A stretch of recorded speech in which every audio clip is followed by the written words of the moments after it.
Perhaps as a leader or an entrepreneur, you've heard the phrase, if you want to get rich, find a problem that people need solved and be busy about the business of solving it.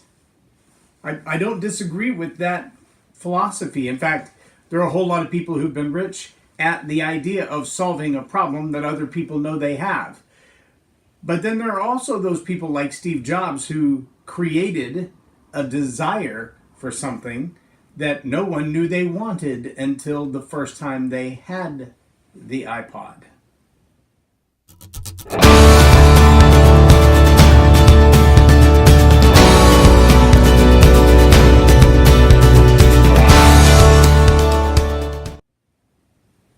I'm Loren Norris with Leading Leaders Podcast. And I want you to frame this question in a bit of an unusual context.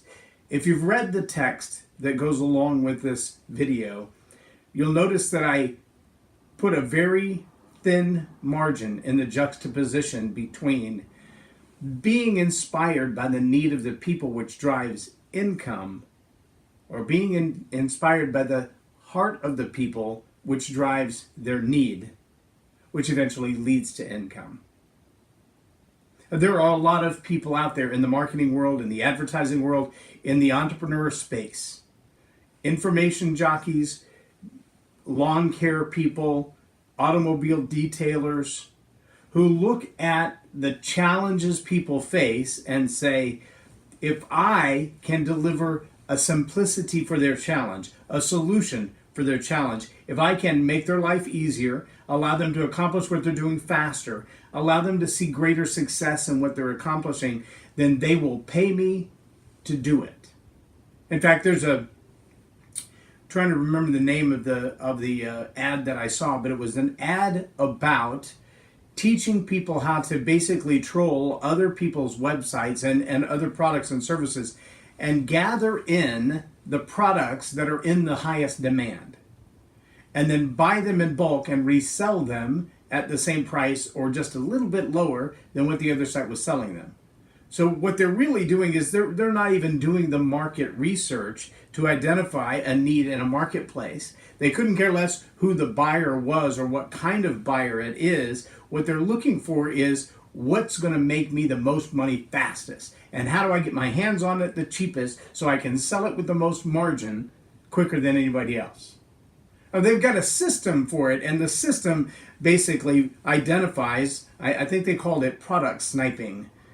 It identifies the products that are out there, the ones that are moving on Amazon, the ones that are moving on eBay, the ones that are moving on other big commercial sites for selling a lot of products. And then they transfer those products. Sometimes they don't even buy the product and resell it. They just transfer the transaction. They even advertise in the same places, but they make themselves the seller. Then they don't even touch the product. All they're doing is weaseling their way in to find a niche where the money's already flowing and taking some of it out of the flow. It's a business model. It's a business model that apparently is generating some people some money. But let me ask you the honest question, because you only pay attention to this podcast if there's some leader in you. If there's something in you that says, I'm not really all about the money, while I like the money and I like to pay my bills on time and I like to have a little extra in the bank and I like to have, what I'm really about is the heart of the people. Then what inspires you is probably not just how many zeros are in your checking account, but the impact and the influence that you have on the lives of people around you. And if you go at that type of a drive, that type of an internal passion with how do I make the most money, you're going to find yourself insatiably unsatisfied. And you're going to find that you not only don't help the people that you're pursuing to help, but you're creating a bigger problem for them. How do we know that? Because most people find themselves in need of something on the surface, not realizing what it is that they really need underneath. You've heard me say it dozens of times.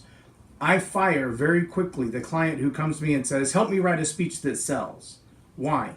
Because it's not just that writing a speech that sells seems to me to be trite, but it's usually a driving force behind some other internal desire that they have. If you will work to solve the problems that people really have inside, if you're inspired by the need of their heart and their well-being more than their pocketbook, you'll find better, deeper, longer-lasting relationships. And if you're not pursuing the money tends to pursue you. I know that flies in the face of your law of attraction ideas, but it's just the truth.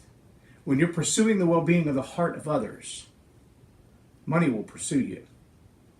I'm Loren Norris with Leading Leaders Podcast for Tell It Like It Is TV. Have a blessed day.